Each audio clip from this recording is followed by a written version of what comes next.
Did you know that there is only one organism on this planet that intentionally and deliberately fights the innate biological pressure of sleep? And that organism happens to be the most cognitively capable one on the planet.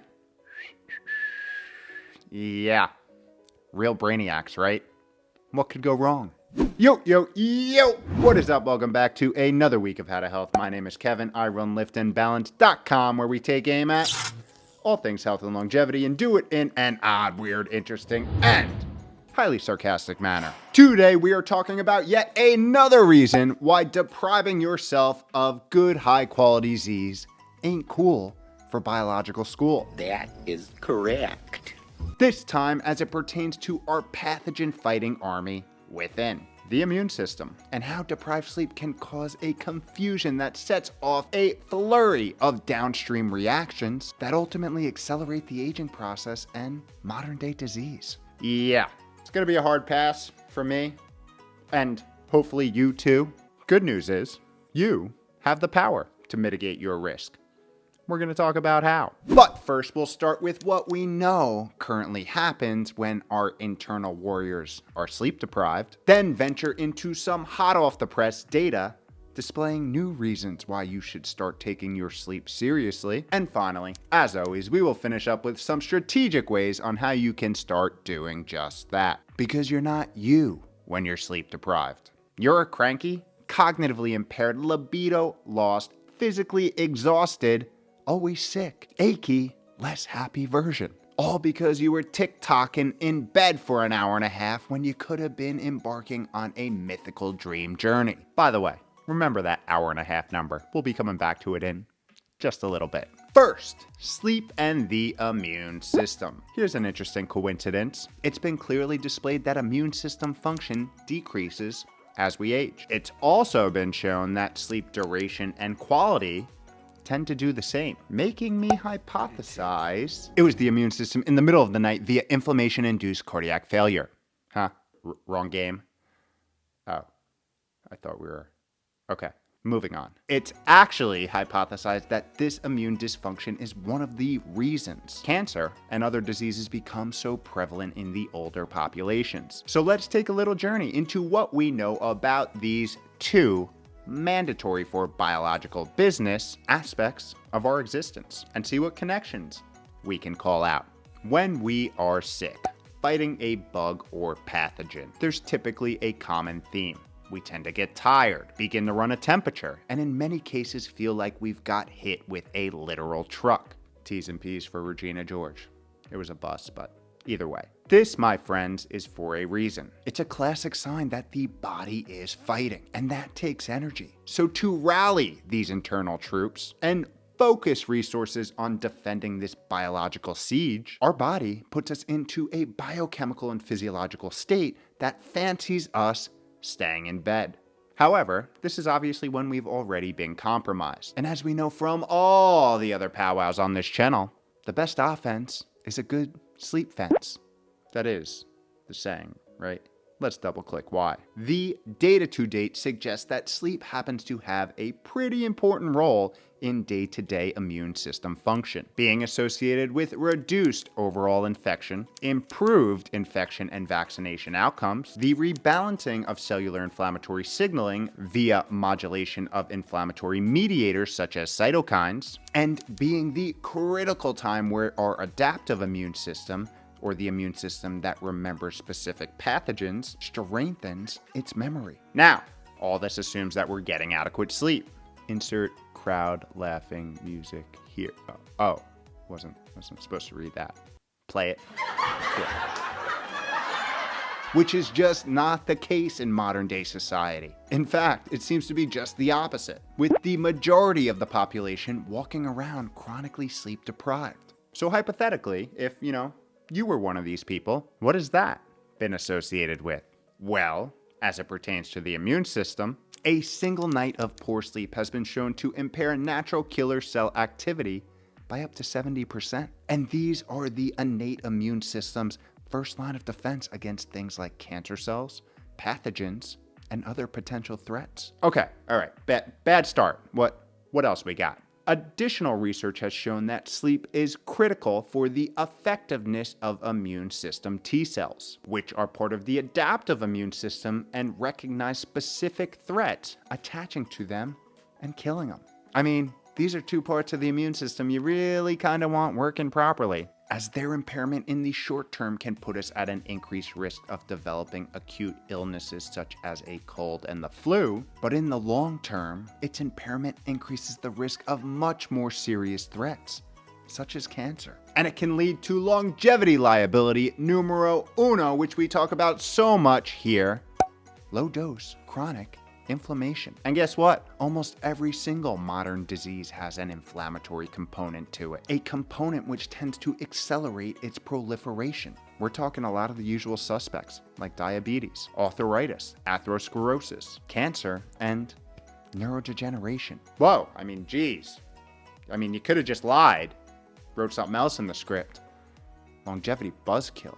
I mean, we just did a full breakdown on how impaired sleep affects our microbiome, driving a state of gut dysbiosis and chronic inflammation, which led to vascular damage and increased the prevalence of heart disease. And when you add the fact that emerging data suggests that chronically impaired sleep actually modifies the way our genes are expressed in a suboptimal way, you won't be surprised to hear sleep experts like Dr. Matthew Walker calling high-quality sleep one of the best insurance policies you could ever ask for. And unlike the typical umbrella policy, it don't cost a dime, only time. Speaking of time, seems like a perfect time to segue into this new data, making the case again that it's probably a good idea to start taking sleep seriously. The new study. A team of researchers out of Icahn School of Medicine sought out to see what exactly happens to the immune system at the cellular level when chronically depriving sleep 1.5 hours per night. A very realistic deficit for a lot of people out there in the modern world today. Told you 90 minutes would come back. For this study, they specifically observed changes in immune system activity, genetic expression, and new cell proliferation in a normal and sleep-deprived state. Sounds like a sleep-impairing task if you ask me, which would be a interestingly ironic side experiment, reviewing how many of the researchers were sleep-deprived because they were working so hard on this sleep deprivation study. But we digress. To do this, researchers recruited 14 healthy adults who regularly get 8 hours of sleep per night. First, they monitored them getting their normal 8 hours of sleep for 6 weeks to gather baseline measurements, and then placed them on a 6-week deprivation protocol which decreased their sleep by 90 minutes each night. Throughout both arms of the study, they collected blood samples and analyzed immune cell markers and function. So, what was the impact? And should I stop this video and go to sleep right now? Well, first, they found that all participants had significant changes in their immune cells as a byproduct of the sleep deprivation. And, might I add, in a not so obvious way.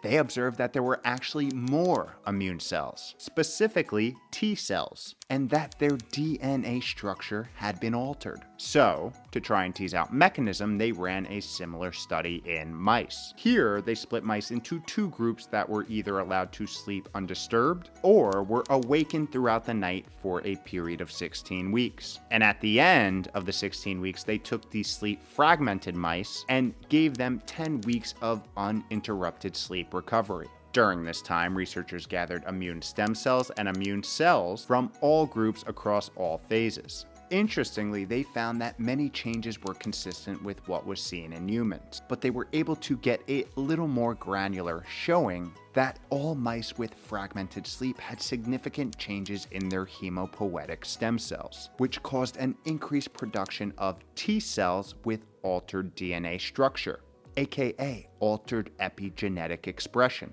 And for reference, hematopoietic stem cells happen to be the stem cells, the original cells that differentiate into immune T cells. Here is one of the more interesting parts of this whole entire study. A notable finding from this mouse model was even after the sleep recovery period, the immune stem cells retained their altered DNA structure, and they continued to produce more T cells, making the mice more susceptible to chronic inflammation and disease.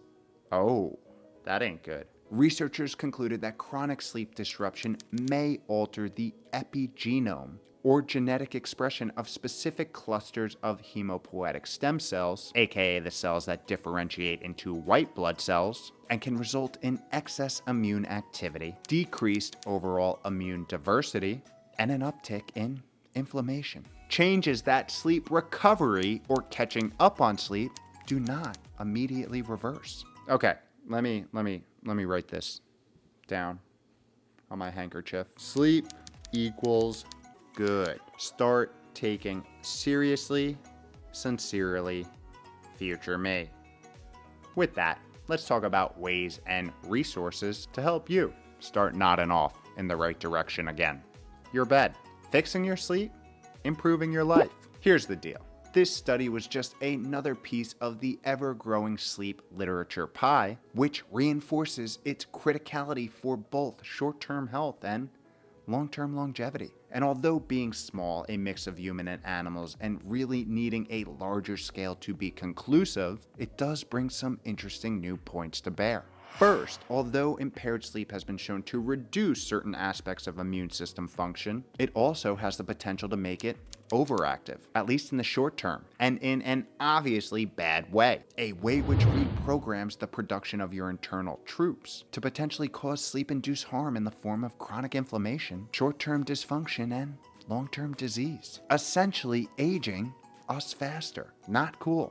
I know. And secondly, highlighting once again that the strategy of making up sleep when it's convenient to you probably isn't a great one and probably doesn't work that well, making the only true strategy to combat the delirious effects of impaired Z's going on the sleep offensive, prioritizing consistent high-quality sleep like your life depended on it, because it kinda does. At least your healthy years do.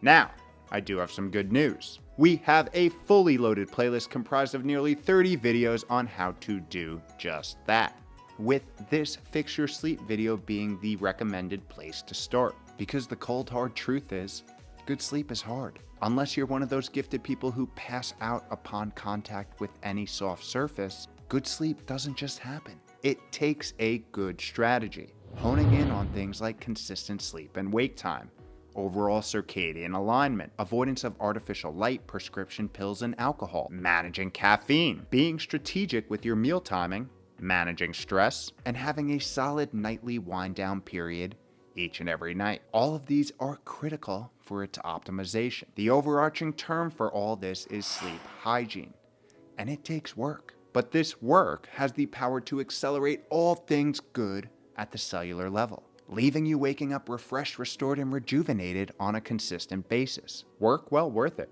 if you ask me. And work, when neglected, tends to do the exact opposite, feeding into the nefarious plans of modern-day disease. So you can't go wrong making an investment here. And if you're looking for a little extra help in this regard, you can join the longevity challenges in Patreon, where we as a team implement longevity-focused sustainable change week by week, habit by habit, focusing on getting healthy from the inside out. If interested, all the links for that will be in the description below. All I have to say is, what do you have to lose?